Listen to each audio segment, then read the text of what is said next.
All right, guys, I wanted to do a short video. What's been going on? I haven't been putting out a lot of videos, and there's a reason to it. Now, if anybody's caught any of the lives, they understand why. And by the way, thanks for everybody coming out to the lives. The lives have proved to be very successful. We're going to continue doing the lives, and quite frankly, I might do 2 a week. Me and Poppy have been talking about putting a live together now that he's back. Now that he's over at F2F, but. Anyway, just to kind of go over everything, where have I been, what's been going on? Well, we all know that I left JB Hunt. I've never really put out an official video about it. It wasn't a great leaving. I kind of left earlier than I expected. And the reason is when companies start lying to you and they start taking money away from you, deceivously, like what we've talked about in our videos, it's time for me to go. Now I know Poppy waited, a few weeks, maybe a month later than what I did, but it's just it's not me. I don't play those games with money. That's one thing.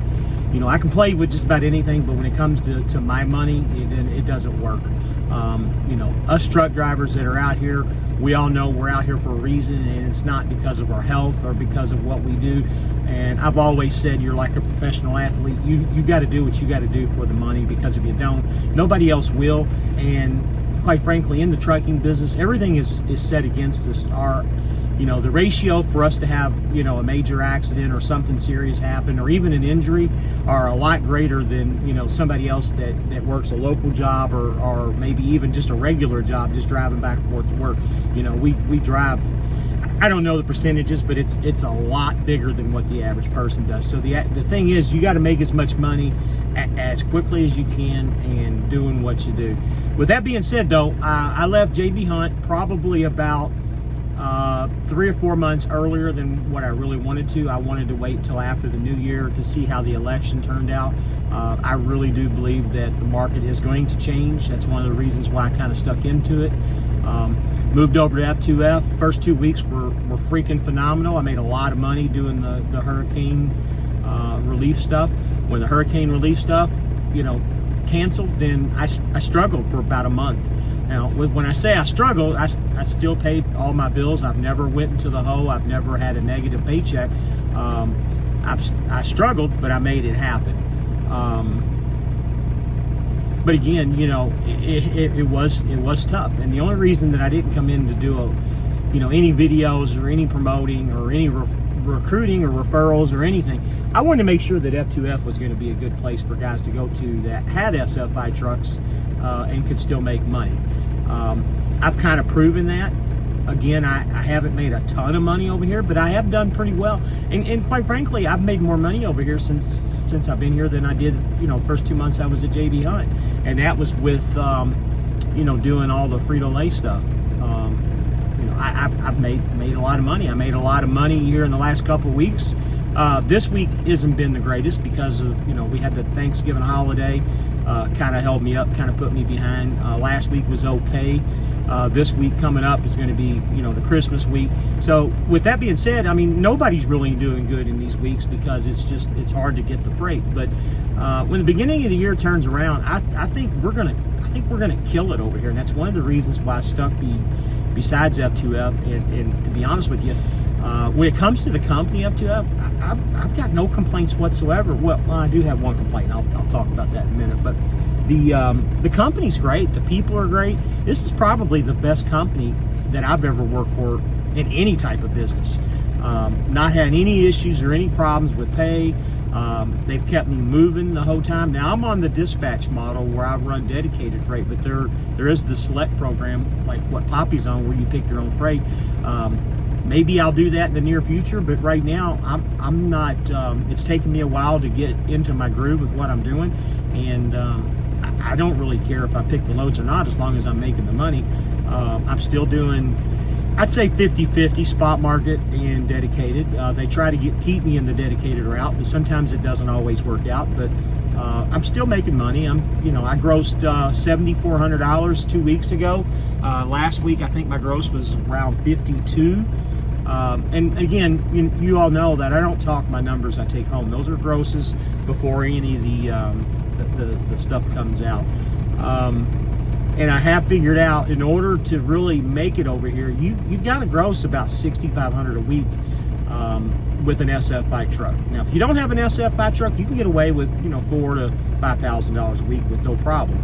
But if you got an SF5 truck, you got to do $6,500 a week, and that'll bring you. And again, I know everybody's numbers are different, but with what I like to bring home, I got to be the $6,500 range. Once F2F gets their 25%, and then, you know, all my incidentals and stuff is paid.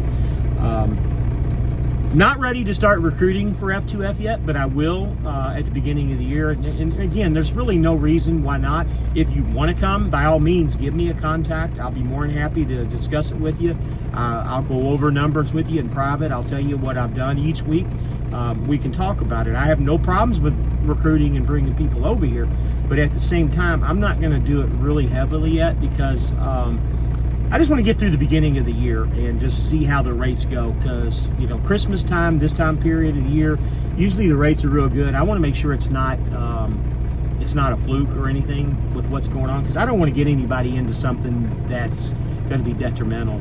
And you know, I really feel bad about bringing the guys over to JB Hunt, but it was really, honestly, it was nothing that me or Poppy did. It's just that the super carriers like that, they do what they want to, and they got no problems with telling you that they're, you know, that they did it or they're going to do it. Unfortunately, they didn't even tell the drivers that they were going to do it. They just did it, and that was it.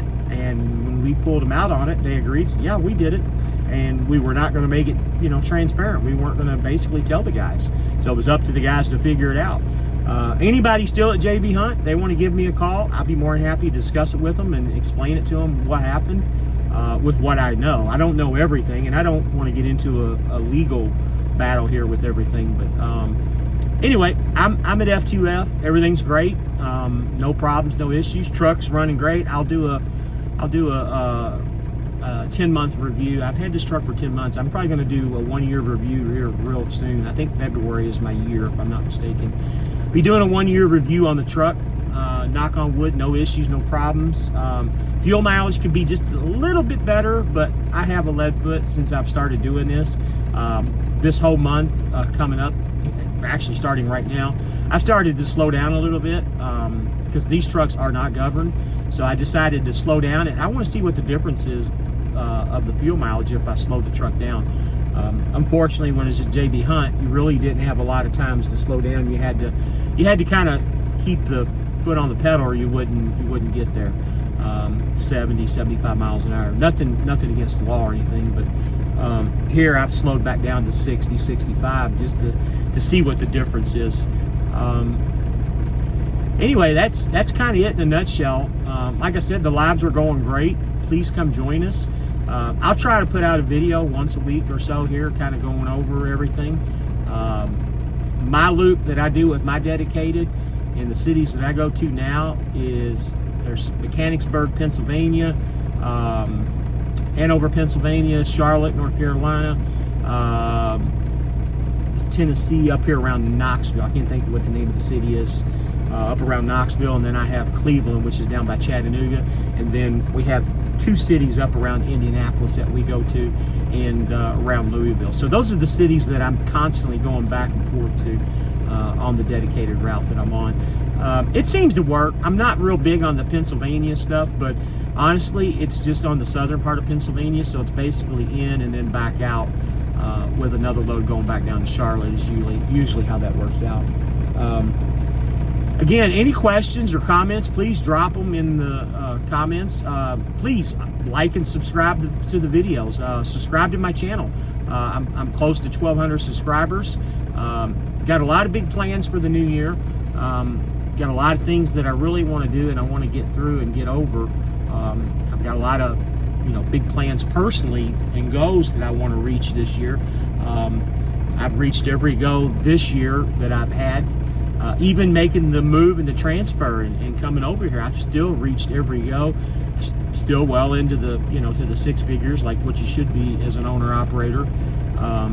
A lot of guys talk trash about SFI and the lease, but honestly, if you're a guy that doesn't have the best credit, or maybe not a lot of money to put down, or you're in a situation that I am with the money, and I just didn't have a lot of money to put down, and And my goal, even from the very beginning, my goal was to, and I'm going back 3 years ago when I first got into this, I wanted an SFI truck, and that's not me driving, it's a guy pulling in next, but I wanted an SFI truck, and I wanted to lease on to a carrier like F2F.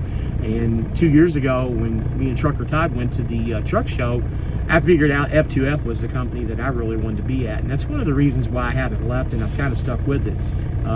The spot market's a joke. The brokers, shippers, receivers, they're all garbage for the most part. Now, with me doing the dedicated, I don't really have a lot of issues, but when I do the spot market stuff, I'd say at least 50 to 60% of the time something's fucked up on it. That's just something that we've had to deal with, that I've had to deal with, excuse me. I'm not a big fan of YouTube, even though I keep putting YouTube videos out and doing lives. My monetization's been kind of screwed up, but I'm at the point now to where I don't really care if I get monetized or not with YouTube. And that's okay. I don't really care. Now, when I get to the point to where, you know, I've got 10, 15, 20,000 subscribers, then maybe I might care about it a little bit more, but I'm not worried about making, $50 a week or whatever, a month on this, or whatever the pay is. It's not much. It's garbage money. But I would like to bring, as many guys over and help you guys out and get into a truck and get over to F2F if that's what you want to do. Or, that's another reason why I do the lives. I have guys on from other companies that talk about their company, and I don't mind they do a little recruiting as long as they're respectful about it. And so far, the guys that I brought on have been very respectful.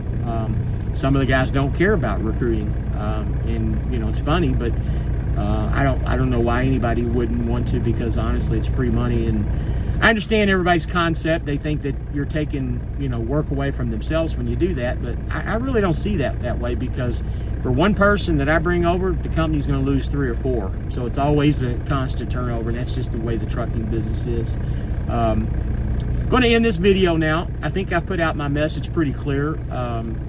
I've kind of held off. I've been here just a little bit over 2 months, 2 months and 2 weeks, I believe. I held off a little while before I started putting anything out. I just wanted to make sure. And again, I'm going to tell you guys, it ain't easy. The spot market, dealing with the freight brokers and shippers and receivers, it's a completely different world. If you're coming from a place like Swift or Schneider or a place like that, it's just click and go, or even JB Hunt. If it's click and go and you're picking freight, or you have a dispatcher, it's a whole different world when you come over here talking to the brokers. Because I still call brokers on some of the spot market loads that I have to deal with. They're constantly tracking you through tracking apps. I'm not a big fan of that, but that's a part of the agreement when you sign the rate con. Unfortunately, some bitches call me at 2 or 3 o'clock in the morning. They bug the shit out of you. You just got to learn to put your phone on silent when that happens. But guys, that's it in a nutshell. I'll be more than happy to answer any questions. I've always been very transparent about everything. I don't make numbers up. I don't play games. I'll be as truthful and honest to you as I possibly can. And I've honestly talked people out of coming over here that really, really wanted to do it. And I say coming over here, that was at JB Hunt. I'm trying to remember. I've only got one person that's actually came over here that I'm actually going to get paid on, and that's Poppy. And we knew that was going to happen because that's what he wanted to do. But again, I haven't recruited anybody over here, but I will. I'm pretty confident. There's a lot of people that are, I get a lot of questions about it. And again, by all means, give me a contact if you guys feel like you need to talk. I'll be more than happy to talk about anything.